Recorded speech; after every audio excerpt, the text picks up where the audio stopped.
Dis Marie Everfad agus fáilte óibh isteach. Goí our Cruinniú Zoom inniuh margheallar scoil meet ag Teacht ar scoil I gceann cúpla seachtain. You're all very welcome back to our Zoom meeting, a little bit different from our Facebook Live meetings before the summer holidays. But the clock behind me here reminds me that all the clocks in the school haven't yet been turned on by the extra hour, which means it's 6 months since we've been here. And it's a long time to be away from school. I'd like to welcome Fáilte Bóibh on Dr. Tadhg Crowley on Shaw, Shanna Cara na Gaelscoil, atá anna bhaintige lenar scoil in anna cuitlite mar bhil an bór Teacht agus rudí eile. Tadhg has a long-standing connection with our school. Agus inniuh Megs Bowen. Megs is a practicing psychotherapist and counsellor in the Kilkenny area who's worked with schools, who's worked with various different organisations, charitable organisations and other organisations, and has came to our attention through the work that she's been doing with parents and advice she's been giving to parents. And I'd have to mention Edward Hayden, or I'd be caught on Edward Hayden's show on KCLR on Saturday mornings. And we asked Megs if she'd be willing to give us some of the advice we have there. But before Megs and Tadhg kick off, I've got lots of questions from people over the last number of days, and we're fielding questions all the time. We're doing our best to answer them. If we haven't replied to your email or to one of your other messages yet, we'll do our very best over the next few days. The school is absolutely teeming with people, as Tadhg and Megs will let you know today. Diggers, people installing safety equipment, people making various changes around the school. And that's going to continue for the next week, and everything is taking shape. You'll see we're in Muntor Maria and Muntor Ashling's Rang Share room upstairs.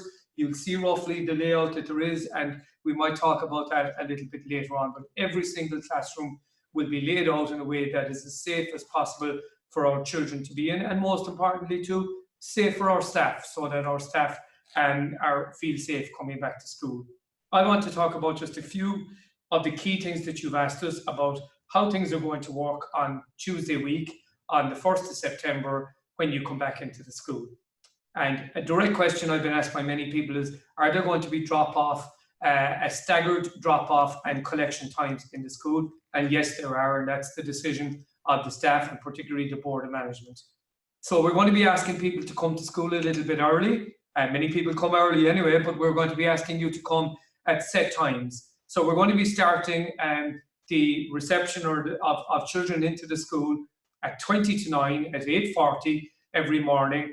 The second time for children to arrive will be 8:50, and the third time will be 9 o'clock. And we're not dividing it up by school groups or by class groups, because we're aware that there are families in our school with 3, 4 and more children. And we think the fairest way is that every family should be able to arrive at one designated time slot and go home at a designated time slot.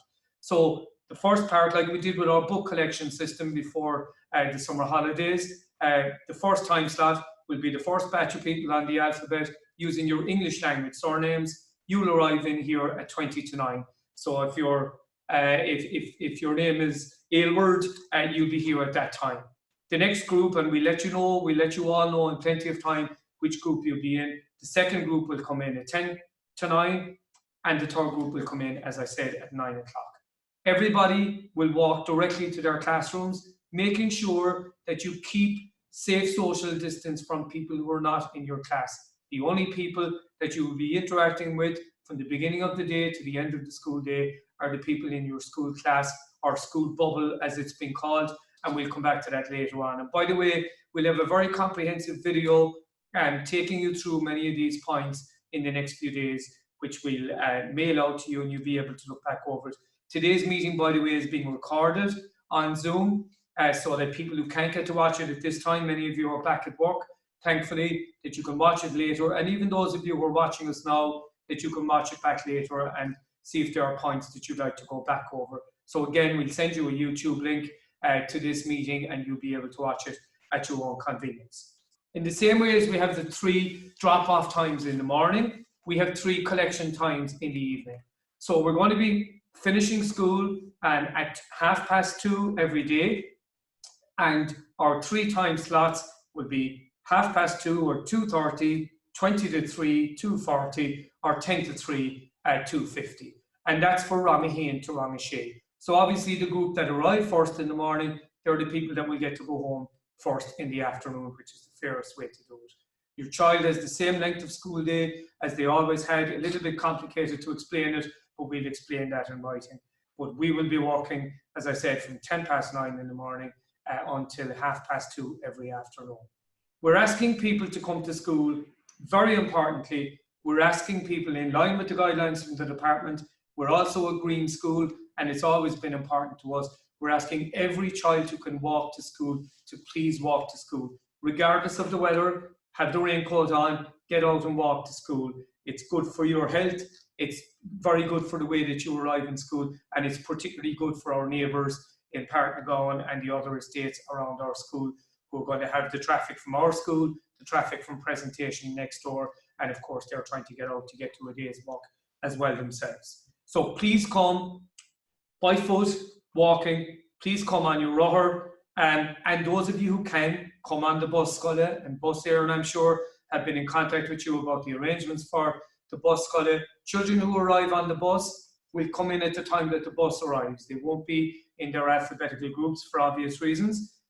Children who come by bike or walking, we'll expect you to come at the time that has been set out under the alphabetical order for your class. Don't forget, if you are driving to school, if you have to drive to school, we have park and stride arrangements with Lidl, with Aldi, and with SuperValu just down the road here. So please drive to those car parks. Your child can walk from those car parks into the school and walk directly to their classroom as they normally do. And those are how you get to school and how you get home. And again, we'll make sure, and I know there's a little bit of worry about this, we'll make sure that every single child will be at their bus in time for the bus to leave the school in the afternoon, so that any possibilities of mix-ups about times going home are gotten out of the way. What happens when your child is playing in the school, and in particular the lunch breaks? And I know many of you are asking questions. We're lucky in our school in that 2 breaks has always been, as for a long, long time, we've had 2 breaks in the morning to give our kids more space to play. We're going to have two breaks in the morning, but we're now also going to have 2 breaks at Omlonvour at lunchtime. So our normal morning breaks will be 11:15 to 5:11. Then there's a break of 10 minutes, and then 11:05 to 11:15. Now we have 2 large lunch breaks, one from 12:15 to 1:15. There'll be a 15-minute break, and then the second group will go out from 1 o'clock till 1:30. And that allows everybody to be able to mix in their groups. The one difference there is, the past year used to having a situation where all the junior classes went out for the first break, all the senior classes went out for the second break. That's not the way it's going to be. In this case, we're going to have a Class A and a Class B all the way through the school.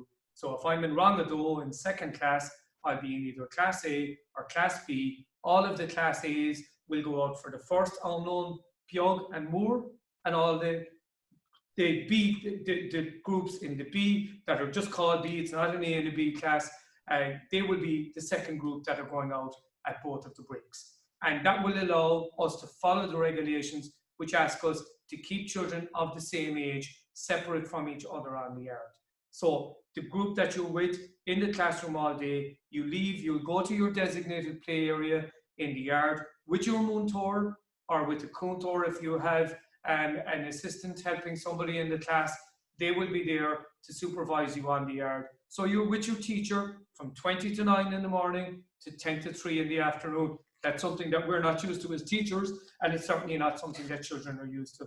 But this is the way it has to be, at least for the first number of weeks. And it's very important to say, these arrangements will be in place for as long as they have to be. What we want as a staff and as a school is to be back to the old normal as quick as possible. But in the meantime, we'll go with the new normal and we'll do our best to make everything happen.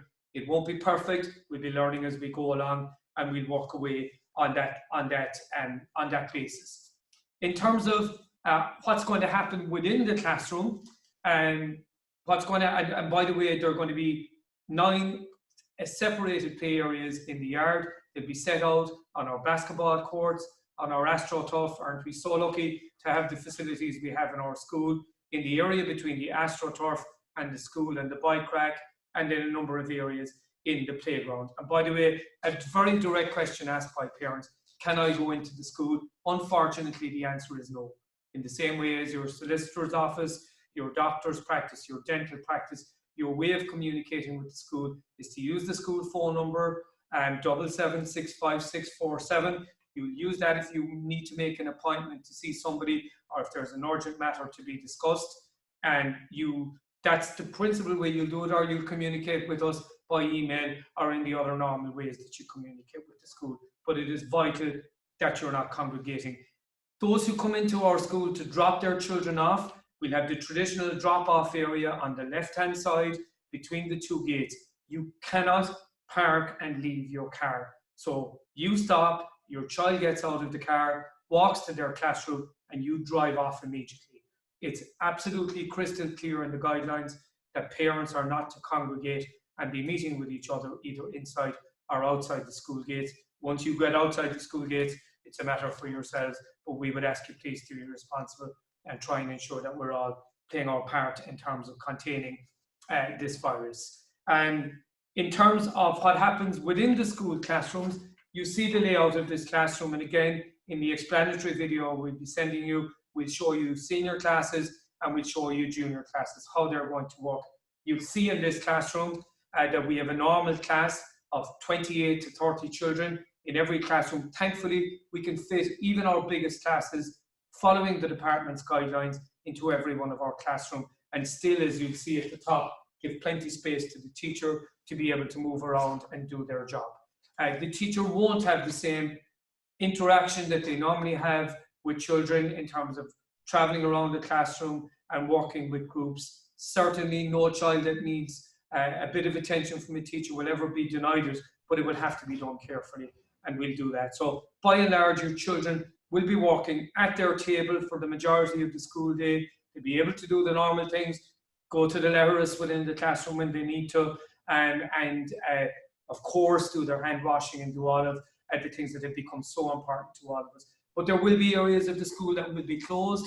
At the beginning, our school library will be closed because of the difficulty of allowing that to work on as it can be. And we will be looking very carefully at how we use the halla, if we use the halla for PE, and how quickly we can do that. But again, our emphasis is going to be on getting out into the fresh air.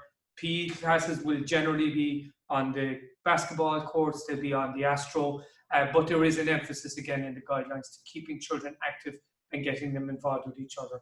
By and large, you've heard the two words, pods and bubbles. By and large, our classes are going to be functioning as bubbles. And the whole idea of that bubble is you stay with your class, as I said, from the beginning of the day to the end of the day. We may look at using pods, which are smaller groups within the classroom. The difficulty with using pods in the way it's laid out in the department regulations is that that pod must stay separate all day, which means that when we go out to play in the yard, that those pods are expected to stay separate from all of the other pods or small groups in the class.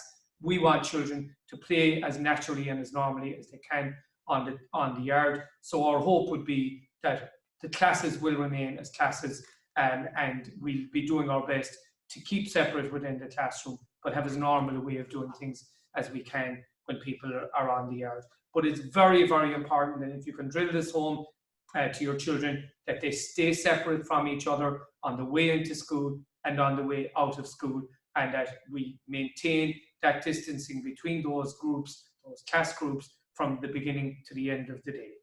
Níl Bheoga, I know many of our new parents here, and you are very welcome. We've made a decision in relation to the Níl Bheoga, at least for the first couple of weeks.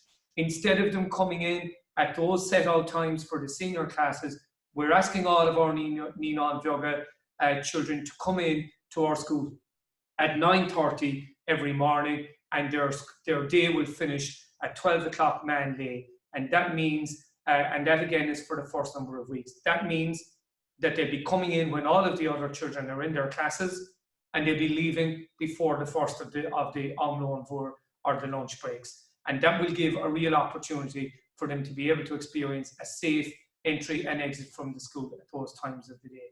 We're still finalising our plans for the first day, which is a really, really important day in your life and the life of your child.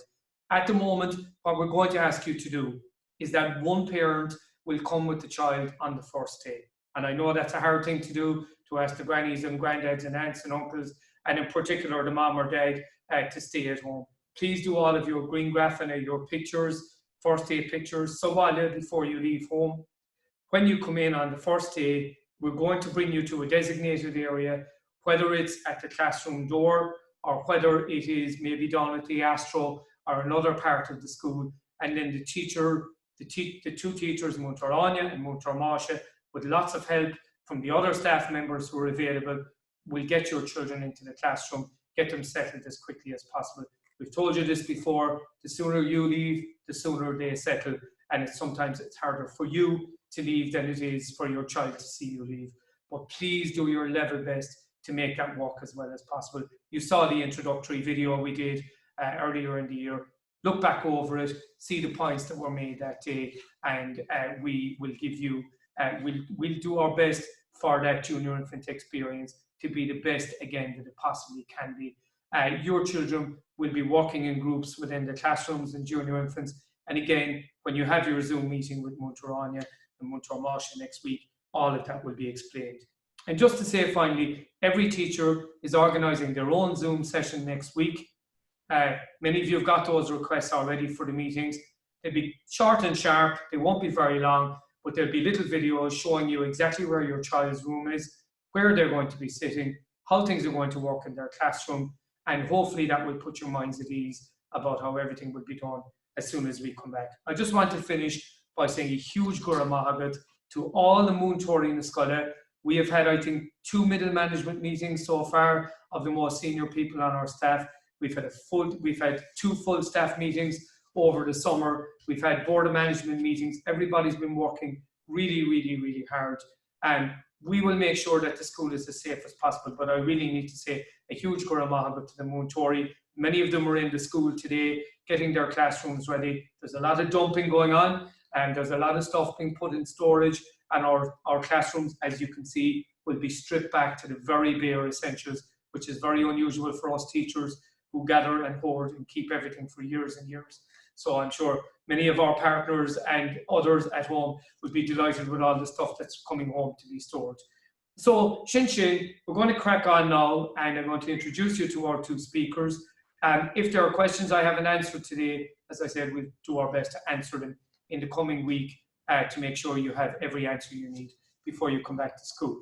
So, come Contusnula Mags, and we're going to start off with Mags, and Mags is just going to talk us through how we get through little bits and pieces of anxious or anxiety moments that may have cropped up already, the questions that people are asking today, little things they're worried about, and what we can do to make sure that you deal with that as best you can as parents. Thank you, Sean. Hi everybody, and it's a real pleasure to be here today to chat with you. And I suppose it has been really wonderful to hear so much of how the school is going to operate from here on in.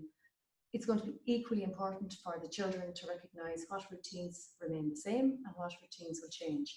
So what I would say to you first off is chat with your child before they come back to school. Start this evening, start in the morning, and talk to them about the different routine, perhaps different rules, the different layout. Together with that, in explaining what's different, go back and talk about what's familiar. So there's a continuity then of experience for your child. This is what's different, and this is what's the same. And that really promotes that sense of familiarity. Even for children starting in junior infants, what will it be like? And I would say invite questions, because as parents, and I'm a mammy as well as a therapist, but as parents, we sometimes don't preempt the question that's in the child's head. We talk about everything and anything, and we forget maybe the one question that they're really, really struggling with. It might seem very minor, but it's their question. What are you looking forward to? Talk to the children about what they're looking forward to. Who will they see? Who haven't they seen for a while? How will it be to see the teachers? As Sean said, it will be 6 months since they were here, so how much have you grown? And to have that looking forward to as well. So you don't want it all around, will he be anxious? Will she be anxious? Yes, they may well be, and that's okay. We all have a level of anxiety. but what would be fun about returning to school also? How will you be kept safe in school? I think that's a really important piece for children to feel that they're cared for. And quite obviously, they're going to be really well cared for. So the teacher is here, you're going to be in your bubble. I love the name of that. It's magical, it's wishful, it's fairyland. It is lovely, but you can talk about, you're going to be in bubbles this year. And how do you think that will look?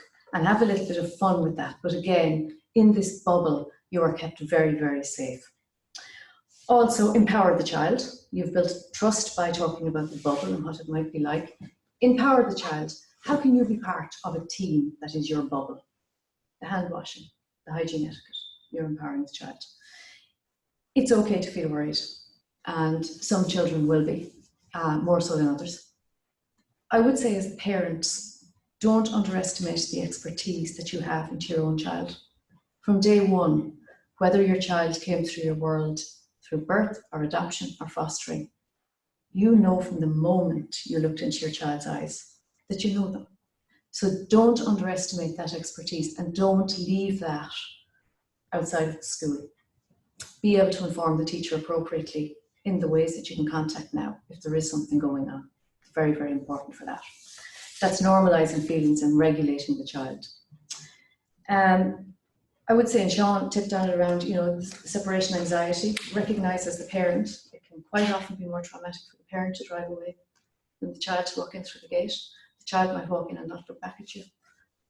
As the parent, just recognise what you're carrying and how you can mind yourself in this. Get back to routine. I would say this week, like us all, most routines have gone a little bit out the window over the last few months, and that has been okay because we can't have battled over everything. But I would say from this week on, get routines back. Sleeping, eating, exercising. We do all those things for our physical health. We also feed our mental health and keeps kids happy. Try on the uniform. That's actually a really good way of connecting your child with the school community. So even though the uniform is probably in the wardrobe and probably has been bought or it's probably there since last year, just try it on. This is a linking object from your home to the school. So your child has that connecting piece. I'm a member of the community in my home and my family, and from the 1st of September, I'm back to being a fully signed up member of the community of Gaelscoil. That can seem a very, very simple thing to do, but from a psychological perspective, what you're actually doing is you're creating a linking object from the safety of home into perhaps a more unfamiliar environment now at school. So just try on the uniform, start talking about what they're excited about. I have slides here that I've given to Sean. I'm sure they're going to be made available to anybody who wants them. And I'm not going to go through everything, but I do want to look at just certain things. And I would say for parents, if your child is chomping at the bit and ready to go back to school, that's okay. If your child is a little bit anxious and worried and talking about being fearful, that's equally okay. Respect where you're at with each child. Each child in the family may be responding differently to this. But if you look at how your child has responded to stress in typical times, generally what's happening now is in keeping with their personality from day one. So even though we're looking at how the child is responding to coronavirus, their response and their anxiousness or their shyness or their fear will be in keeping with the child that has been in your world from day one. So don't forget to look at their personality and wonder what's going on here. With any sort of change, and we've all lived through change, there's uncertainty. And with any type of uncertainty, we experience loss. So there was loss of structure, loss of routine, loss of role, loss of purpose for a lot of adults as well as children. So I would say start recognising what's happening in terms of if there is loss in your child's world, they may regress. And that means that if any of us are feeling uncertain or lost, we can feel a lot younger than ourselves. It might be nice to look that way, but we don't, we feel it. So if you have an 8 or a 9-year-old child and suddenly they're starting to behave like they did when they were 6 or 7, that's okay. But be familiar with what you're witnessing. The child may be a little uncertain, maybe a little bit scared. And it's nice to look and say, how did I meet the needs of the child when they were 5 or 6? And now they're 8 and they're behaving this way. How do I attend to the child's needs? You go back and you talk to them as if they were 5 or 6. It happens us all. We can be whatever age, middle-aged, and in times of uncertainty we can feel about 15. Your child may experience regression as well. It's not going backwards, it's not acting babyish, it's experiencing uncertainty and loss. Just be aware of that. Please know how sophisticated you are as parents in being able to support your children magnificently up to this. When your child cried at night, you tended to their needs and you soothed them. When your child started play school and cried for you, you put supports in place and you tended to them and you soothed them. This may well, not for every child by no means, but for some children, this may have to be revisited.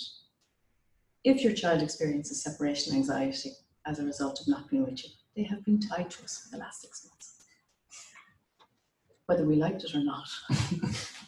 It's really, really important that we have some mechanism of reminding them of the safety of home and to be able to bring that in to school. That is why that uniform is a connecting piece.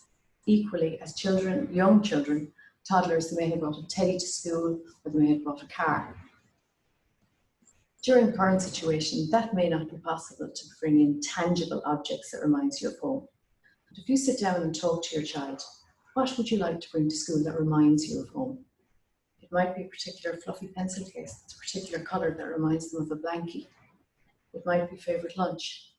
It can be a note in the lunchbox. Have a lovely day. I love you.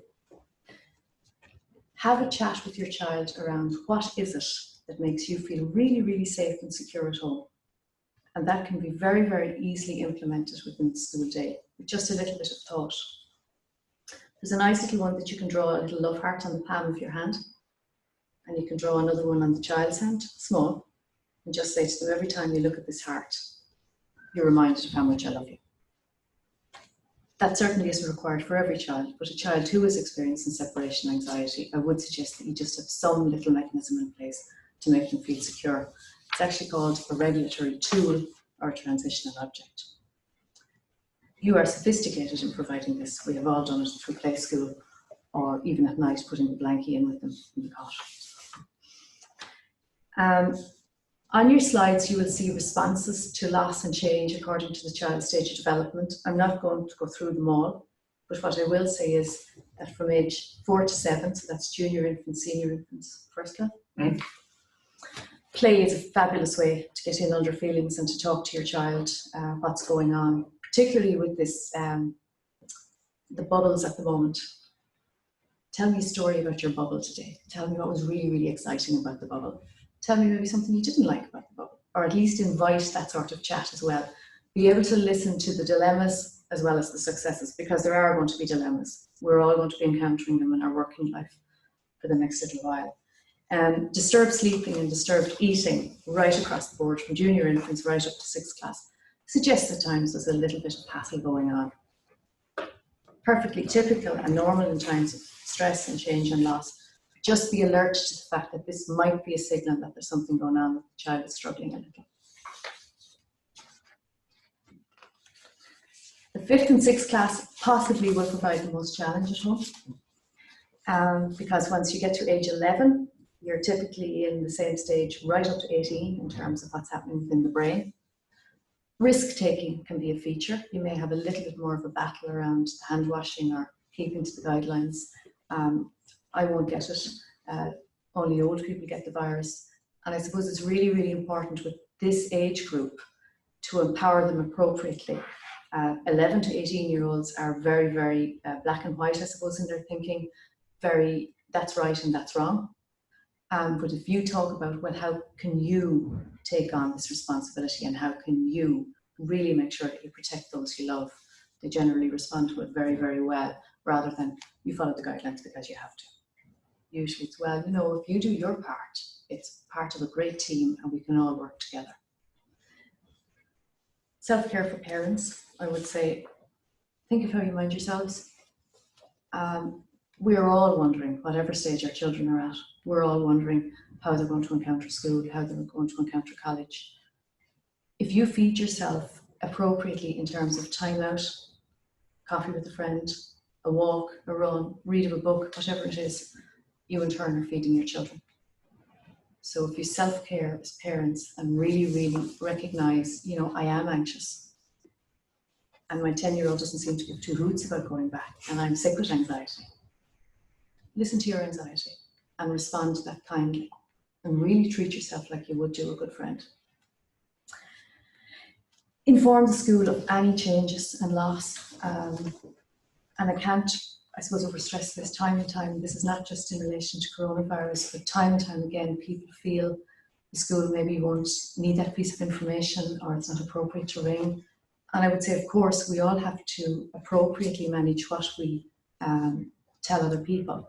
But if there's any relationship change, any loss in terms of serious illness, household composition has changed, whatever it is, inform the school.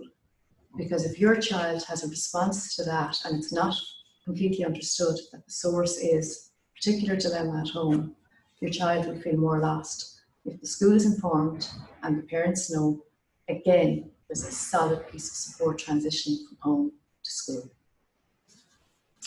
Keep communicating with each other as parents, I would say as well. Sometimes when we talk and say to another parent, I'm worried about them going back, maybe it's just me, that can often be a gift to another parent.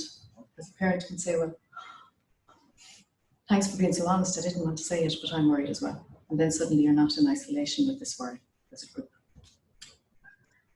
I leave you with this quote, which I regularly come across in my work, and it said, no one ever told me grief felt so like fear. That's from C.S. Lewis. And we actually globally have experienced grieving over the last 5 or 6 months. And grieving is a strong word, but we have lost a lot in terms of choice, even the idea that we are in control. We're never fully in control, but we had this notion that we are. And that's certainly after taking a dint.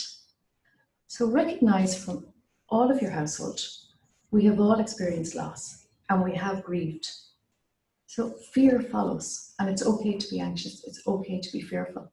Please don't sit in that alone. Talk to somebody. And particularly for children, to be able to sit down and to talk to mom and dad or granny and granddad or whoever and to talk out your fears. It takes the power away from the fear and suddenly you feel, okay, I can manage this a little differently. Be gentle with yourselves.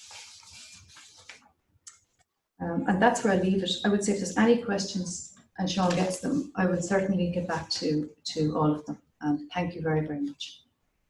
Thanks a million, Mags, and that's a really positive contribution. And I think, you know, we had a chat before we started today.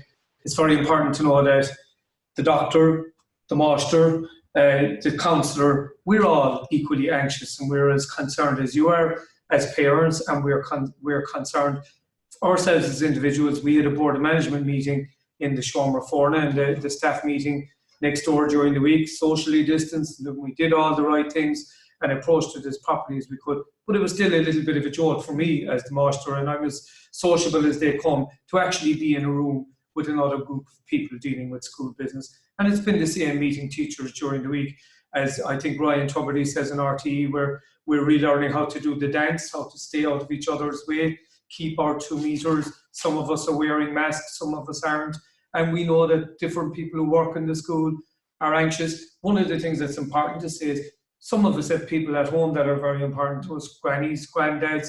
Some people that have been in touch with me over the last few days, granny or granddad may be very sick, may be terminally ill, and you're very concerned about the fact that your Mihal or your Mara could bring something home that might jeopardise the health of somebody else. And I suppose it's very important to say the guidelines are that we should be in here and we should be in school. And a couple of the things about being nice to ourselves. The new junior infant parents are used to hearing me over the last couple of years saying, go away and get a cappuccino. Very important. Go away and meet a friend, or in a safe way on the days, maybe on the first day back in school, because many of us, I think, whose children are in Rangahain or Rangacarra or Rangacuig, are going to be separated. It's going to be almost like the first day back at school again in lots of ways, which the 1st of September isn't normally like. Just one thing that was referred to there, the uniform. I just want to put people's minds at ease. We know there are difficulties with uniforms in the 2 shops at the moment. You come in whatever clothes you can manage to get on the first day back at school. And if everything isn't perfect, we're not going to be giving out to people for something not being right. If there are difficulties out there, we want to recognise it. Meg said one thing that touched a chord with me. You know, there's lots of stuff has changed in homes, and one of the things that has changed is, unfortunately, we have a lot of parents who no longer have a job. We have some parents, unfortunately, who no longer have a business. And it is really important that you tell us that and that you give us that information. It will be treated in the strictest of confidence. We will handle it very gently, but it's very important that we know those changes in circumstances, which might result in little bits of unusual behaviour in your child. And once we know there's a reason for that, it makes it all a little bit easier to understand. So with that, Tadhg is going to talk about, I suppose, the medical end of it and what the virus is about, what we can do in terms of making sure, all of us together, making sure that we do our best with this. And we'll address some of the questions that again, you've asked over the last number of days. Thanks, Sean. I suppose, first of all, the points there on anxiety and worry, this should be a National Day of celebration. The schools are going back, and it's a pity we can't have a big party to celebrate, because certainly as a parent myself, you see the children at home. It's been pleasurable to have them at home, but it's great to see them getting back to school. So that's the first thing. It is a great day, but there's naturally, like any great days and exciting times, there's a fear factor and there's a worry factor. All we can do, all the teachers can do, all the parents can do, all the children can do is you control the controllables. And this is, in some ways, an uncontrollable situation. You've got to go with that and produce that sort of anxiety and fear. But in some ways, you're better off just getting in there and getting on with it. You do what you can. You try and do the best according to guidelines, and you work around that. It's not a perfect disease, and sometimes what we're trying to do is imperfect, but you do the best you can. And that applies to teachers, it applies to children, and it applies to parents. Don't be whipping yourself over it. You know, if you're doing the best you can, that's all anyone can ask in any situation. And it's an exciting time to be back to school, but just to acknowledge that everyone is worried. No matter what, I was the same at work, getting back to seeing patients again. It was a worry how it's going to happen. And I nearly cried when the first patient came in. It was absolutely fantastic. But you could have driven yourself mad worrying about it beforehand. It's a normal feeling to be worried. I suppose in relation to the illness per se, there's two things that I just like to comment, two things that are absolute definites. The guidelines that are here now won't be the guidelines that will be here in a month and 2 months' time, and Sean and the staff and senior management will be looking at this on an ongoing basis. And I suppose when you're looking in at guidelines, you know, it can be hard to see, you know, the reasons for decisions and stuff like that. We see it with NEFTED, but you've got to hang your sort of, you know, trust in what the school are doing. And sometimes decisions might seem a little bit, I don't really understand them, but we have to go with that, because we do know schools and teachers are going to be doing their absolute best for the children, and children are at the heart of any decision that they make. So we just have to be respectful and responsible for any decisions that the school are coming in terms of drop-offs, in terms of the new normal not being able to go through the school. You know, some of them are obvious decisions and some maybe not so obvious, but I think we just have to respect the teachers in decisions that they make in relation to that. The second thing that is definitely going to happen is kids get sick, and kids, teachers, parents will pick up viral infections, and COVID is one of those viral infections. It's obviously a bit more serious. Most people recover from it very, very well without any problems. We're all aware of the number of deaths that have happened in the country, and that creates that anxiety that's there. And it's a new virus, and we have no means at the moment to control it. If it does exist, it will, you know, kids will get sick. And I suppose in terms of parents and children picking up infections, it's a new normal. So, I mean, I'm probably the worst doctor to my own children, as they keep telling me, in that, you know, I see kids belong to other parents, and I spend an awful lot more time, whereas probably with my own children, I'm the worst, go on your grand, get out to school. And that new normal, we just can't do that anymore. So you will know your child far better than anyone else. And if you feel they're in any way off or in any way sick, it's going to be vital that they don't come to school. And that's going to be very hard because you're fighting an almost instinctive nature to drive ahead and to work ahead, go on, you'll be fine. Because, you know, kids are kids and the adults make the decisions in the house. But if the child is sick on a particular day, you keep the child out of school. And then obviously if the child does get sick, or if sick in a particular, you make contact with your own GP and it's looked after. And when the child is better, then you can get back to school again. Now that's going to be very difficult. That means there will be more time off work and there will be more time that the children may be out of school. But that's going to be the new norm. The same will happen with teachers. They will be out sick. There will be more sickness absence. It's a natural occurrence of the new norm. And we have to all get used to it. We're struggling with that at work as well, in our own work. But it is the new norm. And employers have to get used to it. And it'll become a little bit worse when schools come back.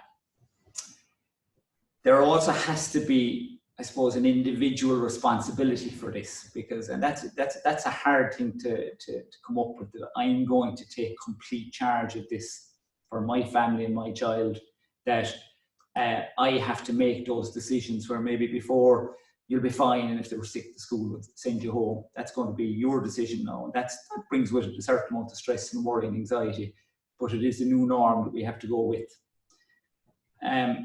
There's a level of honesty that I'm calling a golf honesty in sporting analogy. In golf, there are guidelines of how the game should be played, and golfers go out, and if they feel they've broken the rule, they've got to put the hand up and say, I made a mistake there and there's a 2-shot penalty. And that's the same with COVID or with any viral infection from now on.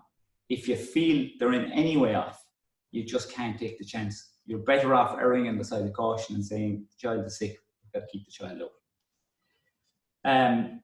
In terms of just to reassure people, and there is that worry, we don't know what's going to happen when kids go back. We can do the guidelines as much as we can.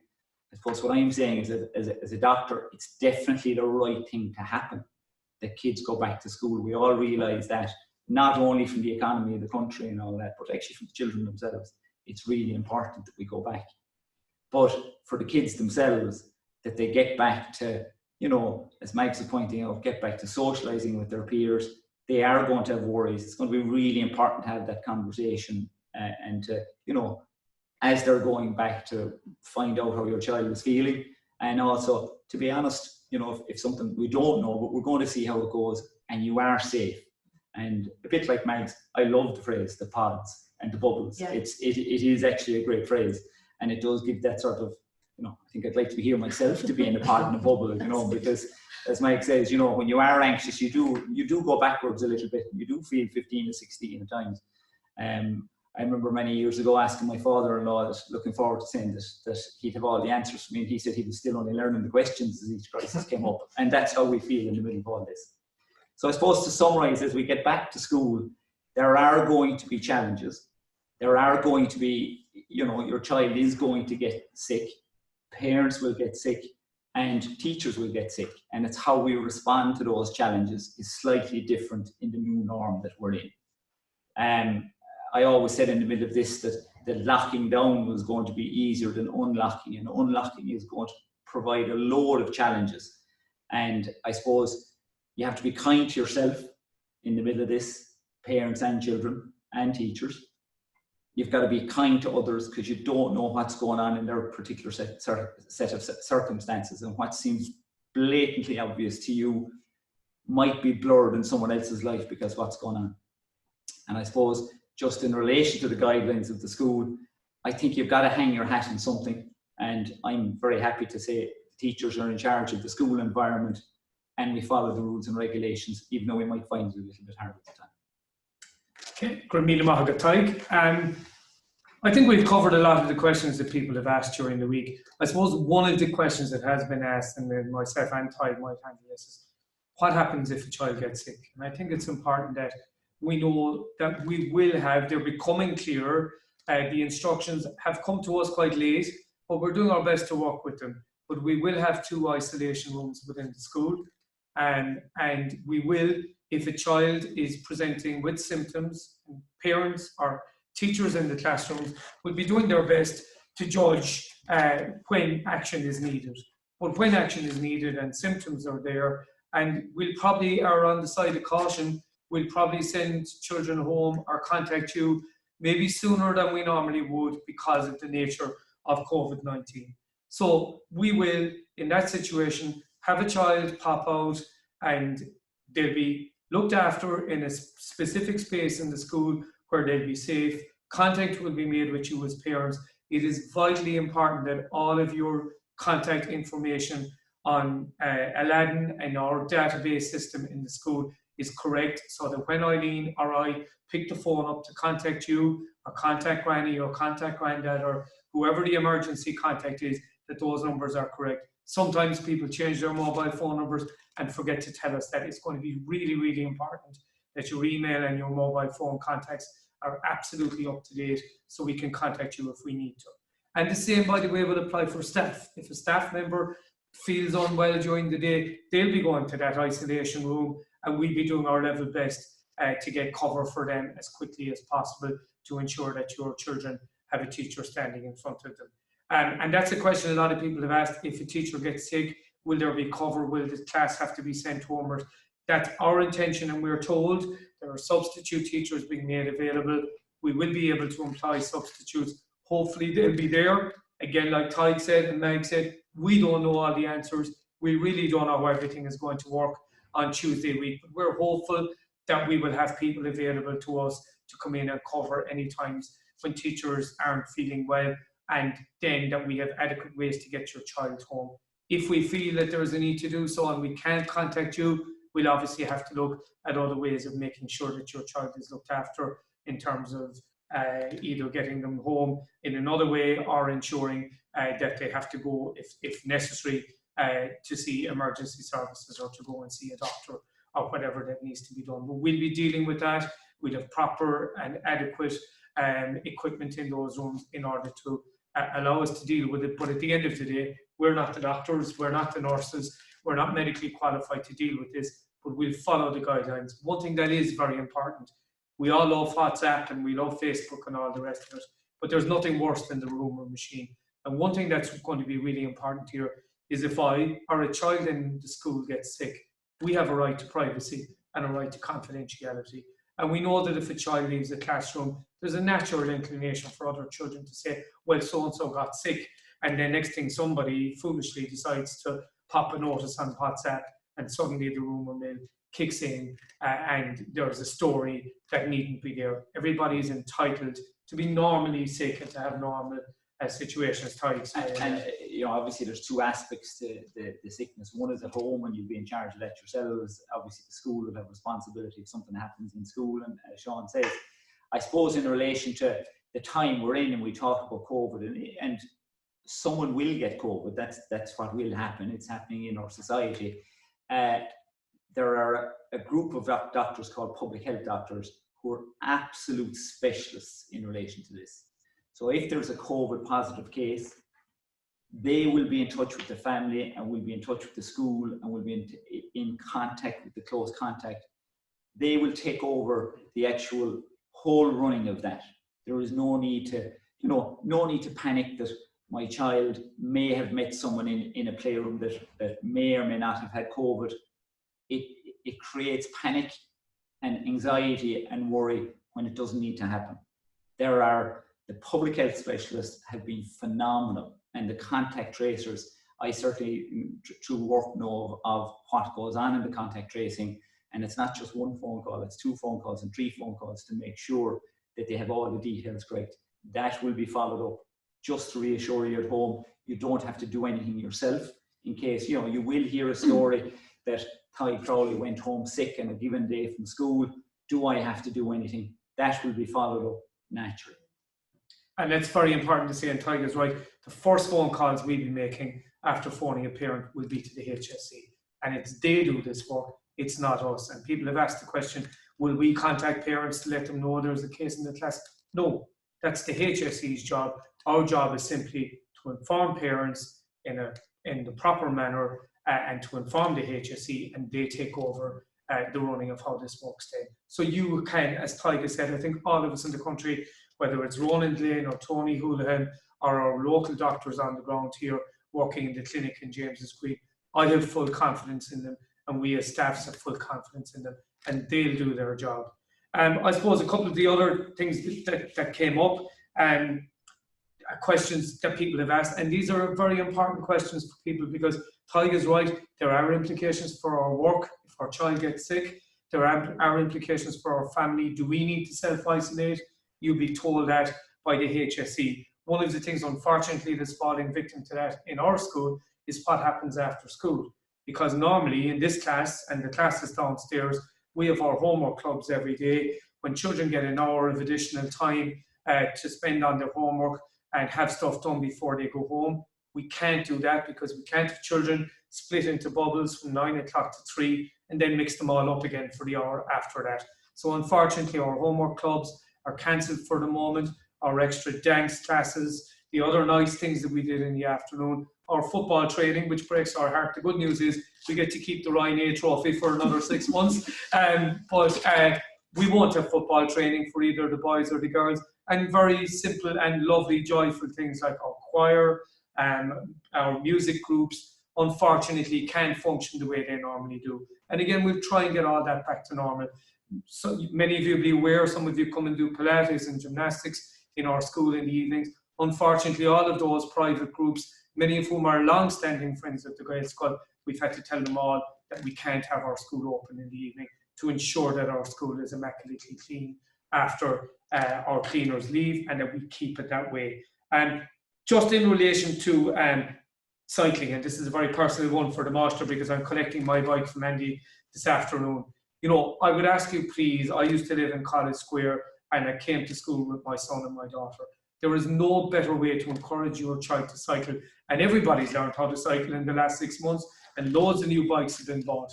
But the way that your child will be confident in cycling to school will be if you do the dry run with them first. Many of you will see over the next week, we'll be sending out emails. There's going to be cycling buses organised before everybody's back to school. But really, for the good of this city and for the good of our children, the more children who are on bikes and out of cars, the better we make this place for all of us, and the better we make it for our health. So please don't, what we want to see is our bike racks in front of the school absolutely jammed with bikes when we come back to school, in a safe way, of course, and we'll be making sure that they're clean and that people are careful about the way that they park their bikes and lock their bikes. But we want to see that. We want to see a healthy, we want to continue to see a green and an active school, and all that goes with that. John, Thanks. I might just think that really models actually, and that demonstrates very well how we can model behaviour to our children. You do the right dry run on the bike, they're more secure, I suppose, and it's enjoyment, and you're doing it together. If we model as parents, it's okay to be worried. The whole day is not going to be full of worry. We have fun, we have laughter, we have joy. We also may have worry. You model the behaviour to your child that you'd like back. It's okay to talk about the difficult things. And yeah, like the dry run on the bike. Hopefully so. Plenty of dry runs on bikes and plenty of fun. And I think it's very important to say, plenty of fun at home over the next couple of weeks. I mean, one of the things that I'm personally looking forward to is hearing all the stories of all the places in Ireland that children have been. And let's be honest, many of them didn't get that opportunity over the last 20 years when some of us were too busy getting them on planes and showing them other countries. The master was in Derry and Donegal last weekend, and places I haven't seen myself for years. So there's going to be a lot of that. We're going to celebrate all the great things that happened at home. And it is important that that fun at home continues. And some of that may be looking at Teacht in the afternoon, Cúla Cahar or Scoil. Somebody said to me, please don't let us be sitting at home watching this. And please God, we won't be, but there might be the possibility that it will happen. As Tadhg has said, who knows what's going to happen. But that'll be on it. I think it's 5 o'clock in the evening. Sit down with your child. Gaeilge an a hábhacht them cúpla seachtain at Teacht. It's really important that we get back to the Gaeilge. Our children have missed out on all that social fluency that they get during the day at school. So we'll be focusing on Gaeilge for the first 3 or 4 weeks at school. There will be no English being taught for the first couple of weeks back in school, in order that that fluency of Gaeilge comes back as quickly as possible. So Lenaroigle Teacht Cahar, Lenaroigle ready on the Gaeltacht to sit Lushtan. Give your child every opportunity you can give them to speak and practice their Gaeilge so they get back into the school routine. Now, we could go on and we could go on, and there's no point in that. There are questions that you've asked that we haven't answered. Shane, who's been working with us here today, and we say Gura Míle Maith to Shane from Old Mill Pictures, who's done all the technical work here today. We were putting together a video earlier on. We hit a little bit of a glitch, but we'll have that video ready to send out to you over the next few days, which will show you the physical layout of the school, how things have changed, but also, as Mike said, how much stuff has stayed the same and how familiar school is going to be when we pop in here on Monday week. I'm not sure if either Mike or Tadhg have anything further to add. Gura Míle Maith ar fad. Thank you for tuning in. Thank you for watching what we've been doing. We'll send you out the recording if we can today, and you can go back over that, and any parent who missed out on this today, that will be sent directly to their email inbox. I'm going to finish by thanking one particular member of staff, and every other teacher and SNA and everybody else in the school, I'm sure will forgive me, but nobody has worked as Frankie has done over the summer as the wonderful caretaker of our school. Our floors are immaculate. The school looks fantastic in many ways, and he's been moving cupboards and moving everything around the place. So, Gura Míle Maith Frankie Teacht with the Tadhg, and to everybody who's been playing their part, we're going to be working hard, really, really hard over the next week. We're going to try and enjoy the last few days of our day to Sarah as well, but we look forward to seeing you back in here. Ega fehe kunane, 20 to 9, some of you on the 1st of September, a week from Tuesday. So, Shin Shin, Gura Míle Maith, Slán Abhaile.